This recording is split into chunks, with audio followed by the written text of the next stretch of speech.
Alright guys, so in this video you're going to see how we can utilize that forward and reversing conversion in the older style EZGOs, which would be your some of your marathons. It does have to be solid state. And then the EZGO Medalists, and you can tell that by the body of the golf cart is all metal.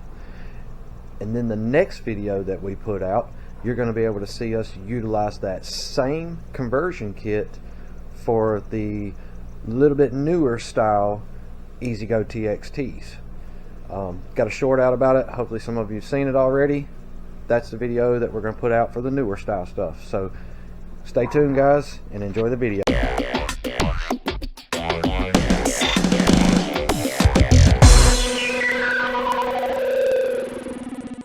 What's up everybody, thanks for tuning in to another episode of Kart Smart TV, and we're just going to jump right into what we're working on today. And if you have one of these old carts, I'm going to show you how you can make this thing easier to shift from forward to reverse, pretty simply like. Let's dive into it. Older model EZGO Medalist. It's a 36 volt model cart, and it has your traditional forward and reverse switch, rod, and lever in it. This is basically the way you see them built from basically the time they started building these old models. Well, if you have one of these carts and you keep having to put that switch over there in it, if you keep having to replace this every year, every other year, or sooner, that's got to get out of your cart. And the way to do that is to convert this thing over. Okay, so we're going to go from that lever style right there to your push button style. And so this is your switch, this is the switch housing, and then you're just going to be able to push it from forward to reverse from now on. And so that entails having the rocker switch, that pod, the wiring harness that it will require to hook it up, a forward and reversing contactor. Very simple to hook up. You're just going to hook your wires from your harness that are attached to your rocker switch. Those three wires will go here, and I will explain those colors. And then your main high amp cables will go to your lugs just like they would have on the back of your forward and reverse switch. So there's a little bit of prep you got to do. You got to get all the old stuff out. Got to take the power off the battery pack, of course. Make sure you unhook your positive and negative cables from the system. You're going to get your forward and reverse switch removed from the golf cart, and the wires that are connected to it you're just going to pull off and lay to the side. And then you'll take the 14mm nut that's on the end of the shaft, on the end of this shaft here that comes down to the switch. There's a 14mm nut underneath where this connection is made here. So you're going to take that nut off, slip that off, and then you will take the screw from out of your handle. If you can't get that screw out of the handle, you'll have to take it off from right here. That will let the handle slip out. I'm going to get all the stuff out of our way, and I will come back because you do have to make you a bracket, and I'll show you how to do that very simply with a part that comes off of your forward and reverse switch from the old one. And that way you can mount up your new forward and reversing contactor there and get it basically mounted right back in the same place, and it never looks like it was not meant to be there. Alright guys, there's our old F&R. What I do is to mount the forward and reversing contacting solenoid now, you need this lower bracket right here. You need that to be able to drill you a couple holes right in this area. And I'm going to show you this too once I get my whole get up mounted up for you. But you'll drill you two holes that match the solenoid's mounting positions. It's little feet that stick off of it. And get you some, self-tapping screws will work too, the right size, the right length. You could, like I said, you could also drill the holes and put you some nuts and bolts in there to hold it tight to that mounting bracket right there.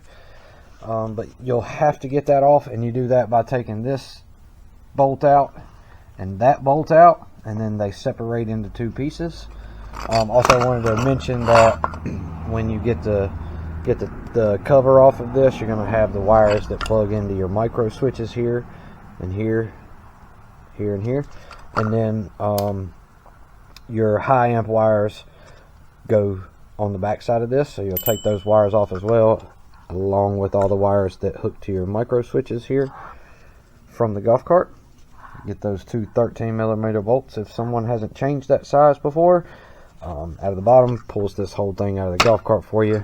Grab this bracket off, mark you some holes, or use self-tappers to put your new contactor to, bolt it back in the golf cart, and then you're ready to rewire. Alright guys, so here's a better idea of what I'm talking about.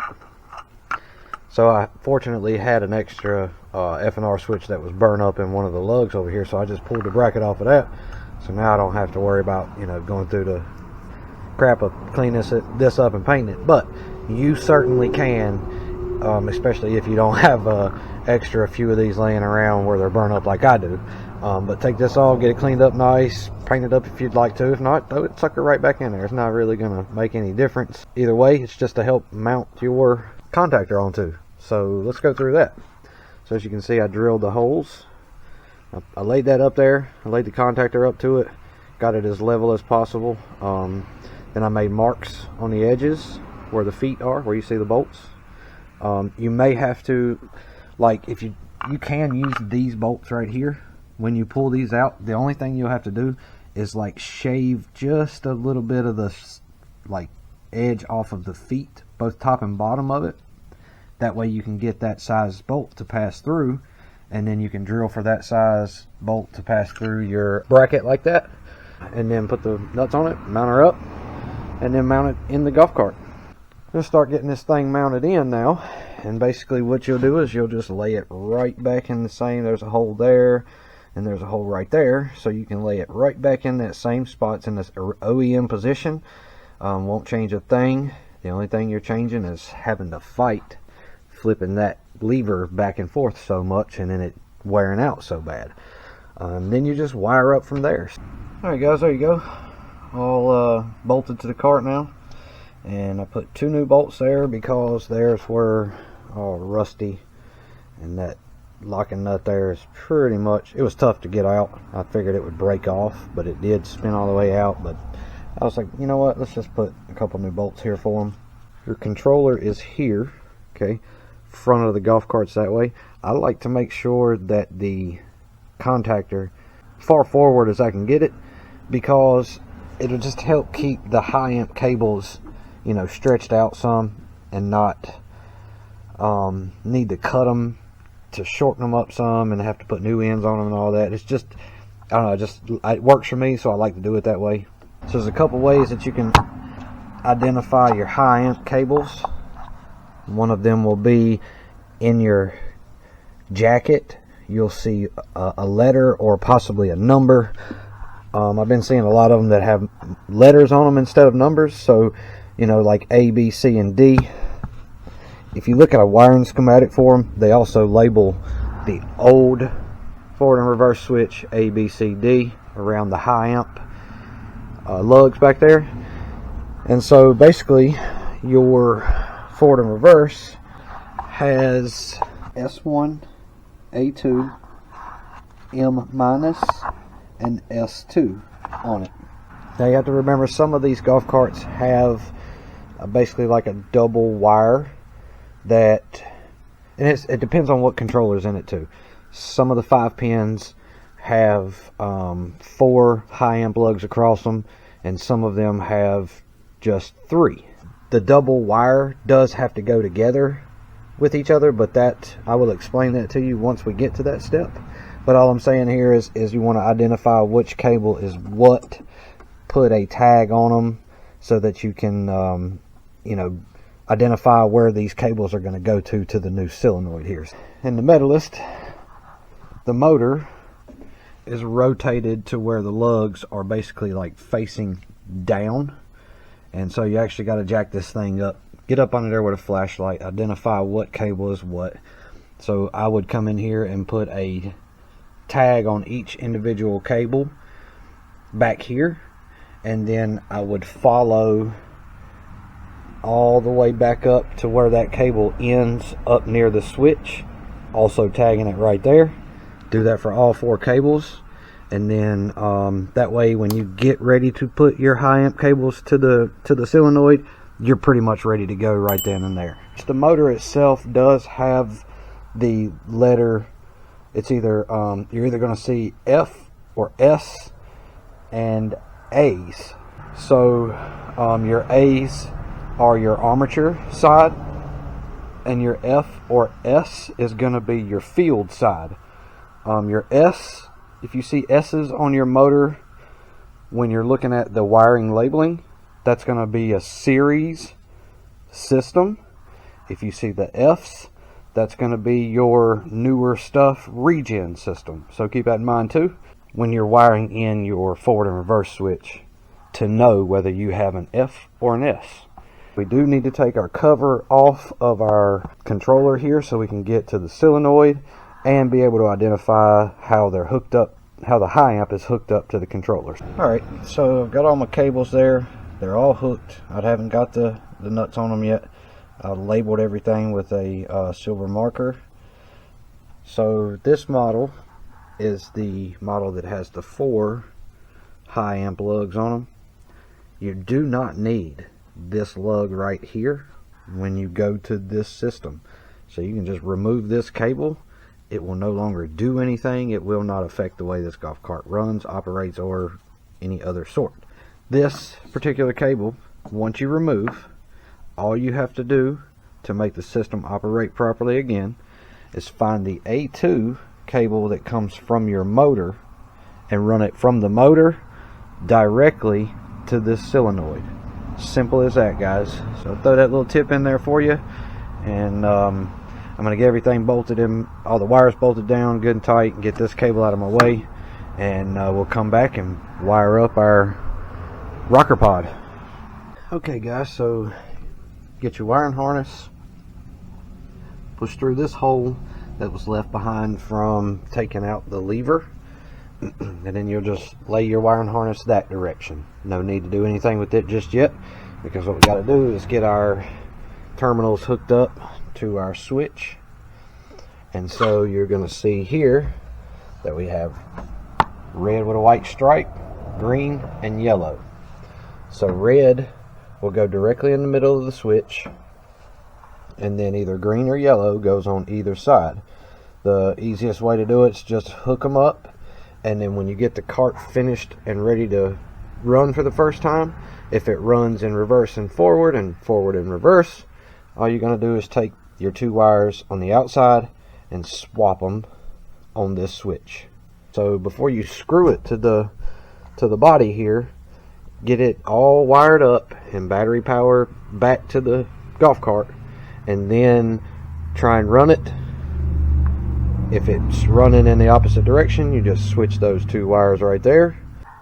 There's a better view of that real quick. As you can see, my red and white comes down to the center male blade there on the switch, and then I have my green and then my yellow on the outside terminals, and that's what's telling the golf cart which direction it's ready to go in. Like I said, those 2 may have to be flipped when you get it powered up to do the proper direction, but that'll be the only thing that you should have to worry about. You have white, green, yellow, the red, white, and then of course your solid white with a ring terminal on it, so that's going to go directly to ground. You can use the B- on the controller for this. The red wire here is going to go directly to the solenoid and or the key switch wire, and then we have our orange wire for our reverse. This is going to tell the controller that we are needing only half speed mode for reverse. And then you'll see your orange wire from the old forward and reverse switch. You're just going to put you a male or female spade end on that, on the orange wire out of the wiring harness. Plug those 2 together with the 3 remaining wires out of the switch harness.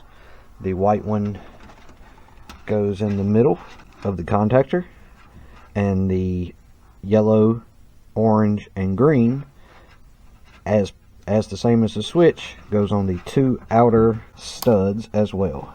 Be careful pushing these down because they are pretty tight when they're new. There's what we should be looking like. 1, 2, 3, and then your high amp wired up to the top. Put the proper ends, like your red and white one's going to be like a small ring terminal to go to the small lugs with the red wires only on it. And then your orange wire, you're just going to put in my case, I'm going to need a male spade end. I'm going to crimp that spade end on there, and I'm going to plug that in. At that point, I'll be pretty much ready to put power back to the system, hit the key switch, and give it a try. Alright guys, so after you get your ends on your wires, here's the orange one, there's the red one. Remember I said we need to put the red and white wire from our harness to the small terminal of the solenoid that carries the red wires. Put it there. Okay, and then you have to remember, you have to keep power back to your key switch because it needs to operate the foot switch in the floorboard here so that it will make contact and operate the solenoid properly. So what you'll do is you'll make you a jumper or cut one of the 2 ends off of your key switch wire. You'll have to put a male on one side or the other, and then just plug them together. I fortunately had a little jumper laying here for it, so I put the jumper in between there, got my key switch power back, and then we hooked up the ground to the main battery pack because that's just kind of where I feel safer about it being. Allows you to keep an eye on it a little better, which I know it could potentially be covered up here, but also you have to keep in mind that if it's kinked up in any way under here, it's going to like cause issues with when you put your cover back on. So it's just best to, you know, leave it off to the side. And once you have all of this in place, you can go ahead and put your positive wire back to the battery, get it good and tight. You go up here and cut your key switch on. Give it just a few seconds just to make sure you don't hear any sizzling because of an accidental wire misplacement. Don't have that happening here. And at this time it's going to be, let's see if we can throw some beans to it and see which direction. So right now we are in the forward position. You can see how my switch is pushed over. So let's see if these tires go forwards or backwards. Okay, so we're going backwards there. What we need to do is swap the yellow and the green wires, and that will change which direction the motor is being put in. And so at that point we'll be going in the right direction. So I'm gonna swap them out real quick. Alright, so now I got them wires swapped. The yellow and the green are swapped. Let's see what happens now. Oh yes. Alright, now we're going to swap our switch. Does it move backwards?